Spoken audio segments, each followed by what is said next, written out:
Et salut l'ami du voyage et bienvenue sur cette nouvelle vidéo sur comment faire le tour du monde. Alors dans ma dernière vidéo, je t'expliquais un peu comment faire son itinéraire, comment planifier le truc. Je te donnais quelques petites astuces pour t'aider dans ton organisation. Et aujourd'hui, on va parler du budget. Alors un tour du monde, combien ça coûte, comment on fait pour économiser de l'argent, comment on fait pour en gagner plus aussi. Je vais te donner encore une fois quelques astuces basées sur mon expérience personnelle pour t'aider dans la réalisation de ton projet. Alors évidemment, ce ne sont pas des règles absolues, il y a d'autres façons de faire. C'est juste des petits trucs et astuces que j'ai appliqués moi-même et qui ont marché pour moi, alors pourquoi pas, et ils pourraient aussi marcher pour toi. Alors première chose, un tour du monde, combien ça coûte? Alors je vais te donner une fourchette moyenne pour une personne pour un an de voyage en fait. Ça coûte entre 10 000 et 15 000 euros. Voilà, c'est une fourchette moyenne, quoi. Évidemment, ça peut coûter plus, comme ça peut coûter moins. Ça dépend de beaucoup de choses, ça dépend de ton itinéraire, etc. Mais voilà, en gros, c'est ça, entre 10 et 15 000 euros. Évidemment, si tu pars en couple ou en famille, il faut multiplier cette somme par le nombre de voyageurs. Donc moi, comme je suis parti en solo, je vais surtout parler pour un voyageur solo, quoi. Mais je pense que de toute façon, les moyens de réunir l'argent, le budget, tout ça, c'est qu'on soit tout seul ou à plusieurs, c'est à peu près la même chose. Ça prend juste plus de temps vu qu'il faut plus d'argent. Alors attention, cette somme de 10 000 à 15 000 euros, tu vois, c'est ce que tu vas dépenser pendant ton voyage. Pendant que tu feras ton tour du monde, tu vas dépenser cette fourchette de prix. Mais il faut penser aussi que tu vas avoir besoin d'argent pour organiser ton voyage. Par exemple, tu vas avoir besoin d'acheter des billets d'avion, un nouveau sac, des nouvelles chaussures, des vêtements, une tente, un sac de couchage. Enfin, tu vois, tu vas avoir besoin du matériel et de trucs administratifs. Voilà, il va te falloir des visas, par exemple. Il faut acheter des visas. Les vaccins de voyage, ça coûte un bras. Ça, ça va te tuer, quoi. Donc voilà, tout ça, faut ici y penser dans ton budget, quoi. C'est un truc un peu hors voyage, mais il faut y penser, quoi. Donc ce budget tour du monde, ce que tu vas dépenser pendant ton voyage, il faut prendre en compte plusieurs choses. Donc déjà, les billets d'avion. Parce que tu peux faire le choix d'acheter tes billets d'avion au fur et à mesure de ton voyage. Moi, c'est ce que j'ai fait. Alors certes, ça coûte plus cher, mais par contre, ça offre beaucoup plus de liberté et ça, c'est appréciable.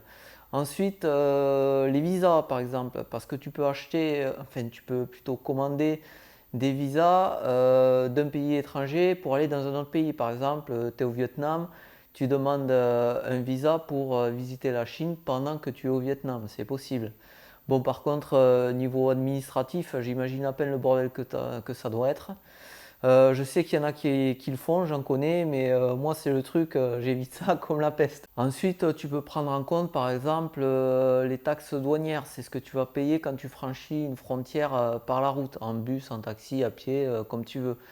Donc bon, généralement c'est pas bien cher, mais bon voilà, faut la payer quoi. Donc plus tu franchiras de frontières, plus il faudra payer cette petite taxe. Ensuite, il faut aussi que tu prennes en compte tout ce que tu vas dépenser au jour le jour, les dépenses quotidiennes. Donc combien tu penses dépenser pour te nourrir par jour par exemple. Ne néglige pas l'eau parce que dans certains pays où il fait chaud, tu vas boire peut-être 5-6 litres par jour quoi. Donc voilà, c'est un certain budget. Ensuite, évidemment, prendre en compte l'hébergement, tu vois, c'est logique quoi. Donc l'hébergement, les déplacements, les transports, si tu prends le train, le bus, etc. Lequel est le plus cher, lequel est moins cher, lequel est le plus avantageux, etc. Ensuite, évidemment, il y a les activités. Combien ça coûte ce que tu vas visiter, qu'est-ce que tu vas aller voir, les musées, quel est leur prix, etc. Ça aussi, à ne pas négliger, il faut le prendre en compte. Et enfin, quelque chose à ne pas oublier, c'est les dépenses françaises. Parce que pendant que tu feras ton tour du monde, tu auras encore des trucs à payer en France, notamment tes impôts, normalement. Si tu as déclaré quelque chose, si tu as quelque chose à payer, tu devras payer des impôts pendant que tu feras ton tour du monde. Donc c'est une somme à pas négliger. Par exemple, si tu n'as pas vendu ta voiture, que tu l'as gardée, tu dois quand même avoir une assurance. Donc tu dois payer cette assurance aussi. Voilà, si tu veux pas perdre ton numéro de téléphone aussi, par exemple, tu devras payer un petit forfait téléphone. Voilà, c'est des trucs à surtout pas oublier. Les dépenses françaises, c'est hyper important. Mais voilà, ça fait partie de l'administratif et j'en parlerai aussi dans une autre vidéo. Donc, du coup, abonne-toi. Donc voilà à peu près tout ce dont tu dois penser quand tu mettras en place le budget pour ton tour du monde. Alors voilà, tu dois donc penser à tout ce qu'il y a avant, ce que tu vas devoir acheter pour pouvoir réaliser ton tour du monde, quoi, et ce que tu vas dépenser pendant ton tour du monde. Bon voilà, généralement c'est des dépenses logiques, la nourriture, etc. Ça tombe sous le sens, quoi. Alors bien sûr, il existe des moyens pour voyager moins cher. Bon, je ne vais pas en parler dans cette vidéo, ce sera peut-être le sujet d'une autre vidéo, mais voilà, tu peux faire du volontariat, tu peux loger chez l'habitant, tu peux faire ouais, du couchsurfing par exemple, tu peux travailler contre hébergement aussi. Ouais, il y a plein de solutions pour voyager moins cher.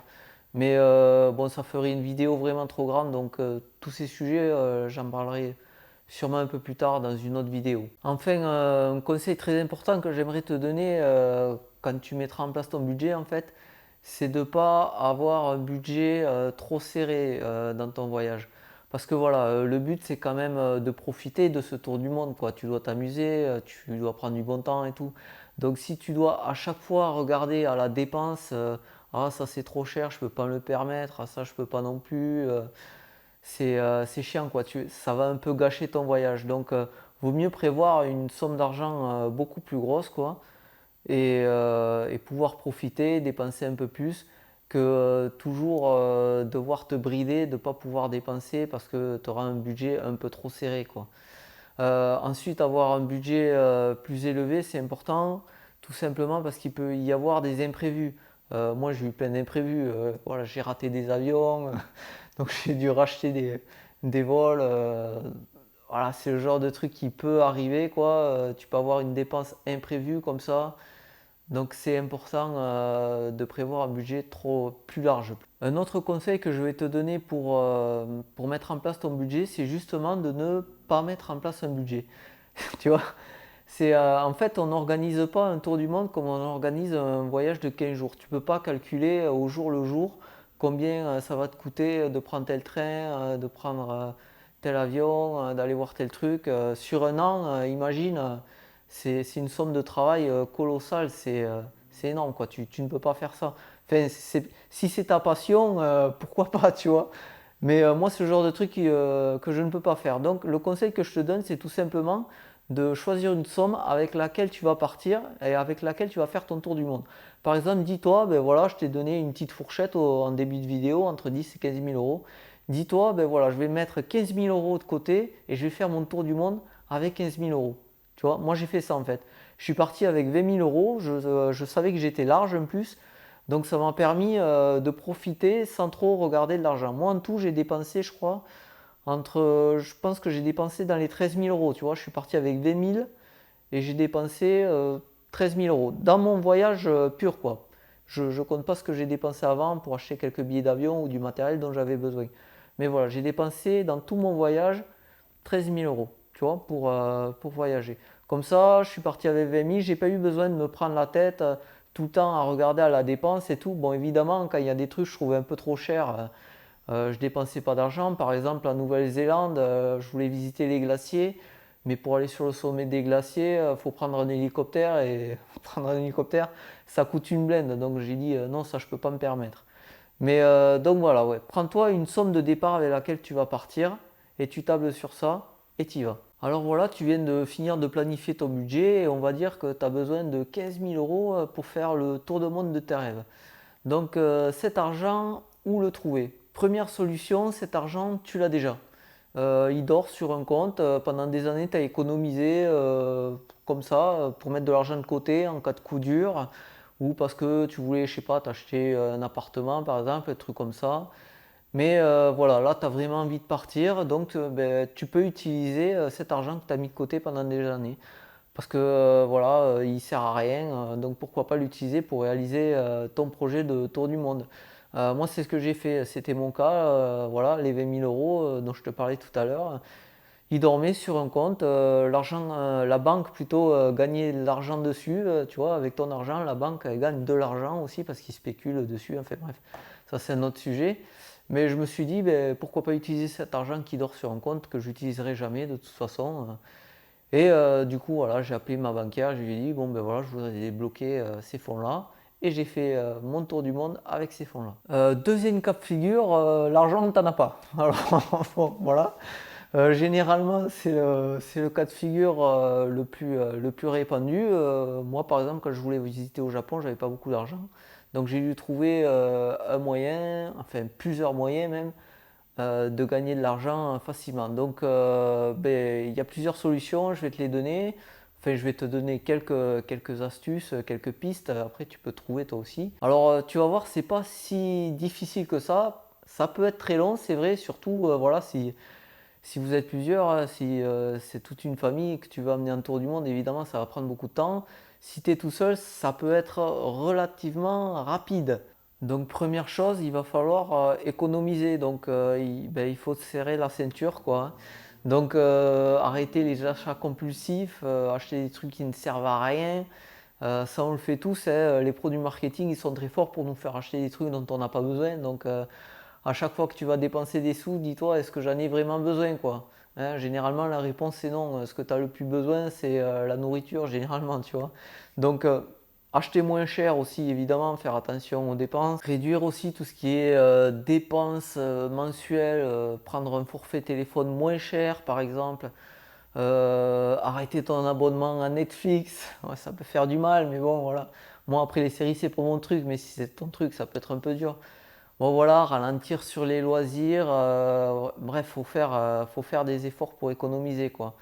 Après, par exemple, tu veux prendre un appart qui te coûte moins cher, un truc plus près du boulot, qui te fera dépenser moins de carburant.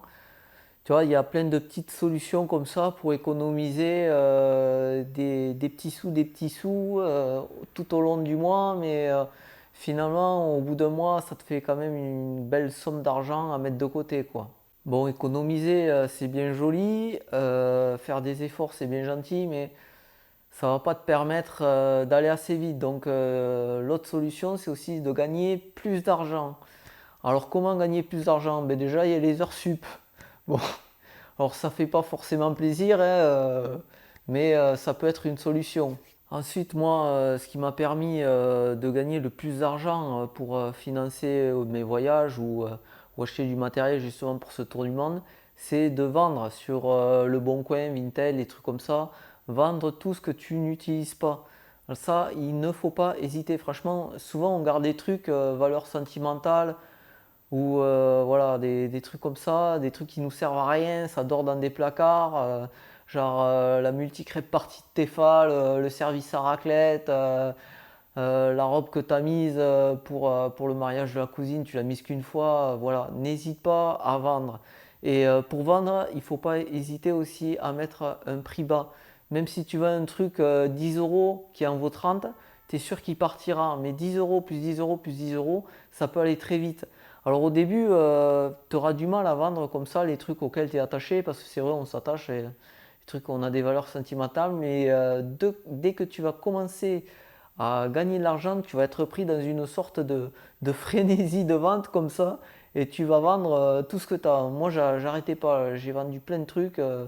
Après, on peut avoir du matériel plus ou moins cher à vendre. Moi, par exemple, j'avais un ampli et des guitares qui dormaient depuis des années. Je m'en servais plus du tout, ça prenait la poussière. Donc j'ai vendu ça, je me suis fait énormément d'argent assez vite, quoi. Donc voilà, ne pas hésiter à vendre tout ce que tu as dans tes placards, les trucs qui traînent, qui ne servent à rien, dont tu te sers plus. Vas-y, quoi, vends tout. Vends tes gosses aussi si t'en as pas besoin, fais-toi plaisir.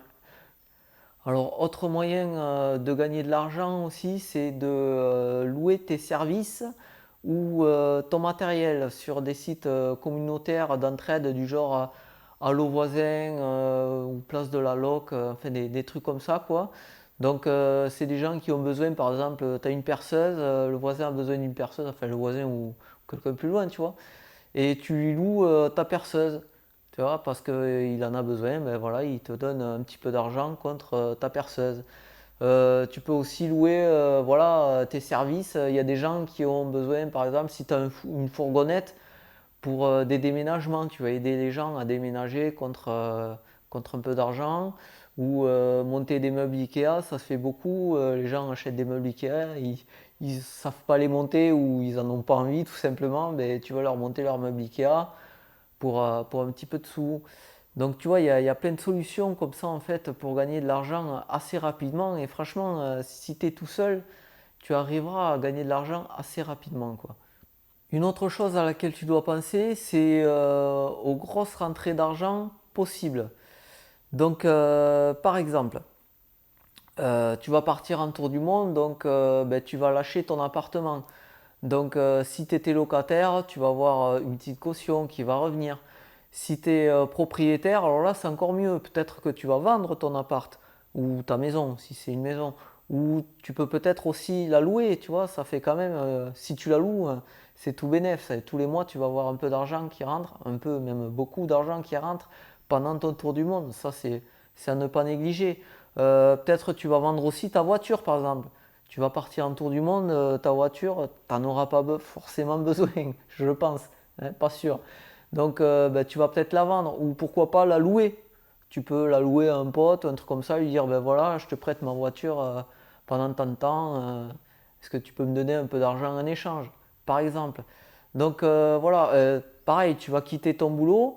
Donc si par exemple tu arrives à négocier une rupture conventionnelle, ça va te faire quand même une bonne rentrée d'argent.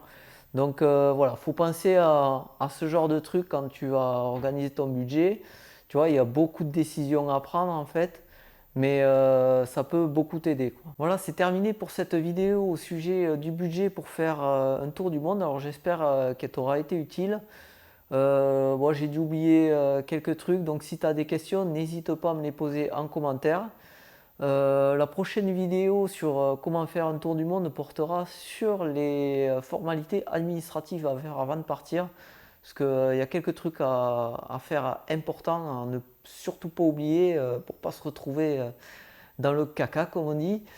Je pense aussi que je ferai une autre vidéo qui parlera de mon tour du monde. En fait, comment ça se passe un tour du monde, comment on ressent le truc. Alors bon, ça sera quand même un peu plus personnel. Mais ça pourra donner une idée. Souvent, on me pose des questions de ce genre-là. Est-ce que tu t'es pas senti seul? Est-ce que c'était pas trop dangereux? Des trucs comme ça, tu vois. Et qu'est-ce que tu faisais de tes journées aussi? Donc, je pense qu'une vidéo comme ça pourrait être intéressante. Donc, pour ne rien rater de mes prochaines vidéos, il faut t'abonner et cliquer sur la cloche. Et en attendant la prochaine vidéo, je te dis à bientôt ici ou ailleurs dans le monde. Et en attendant, explore, découvre, voyage. A plus!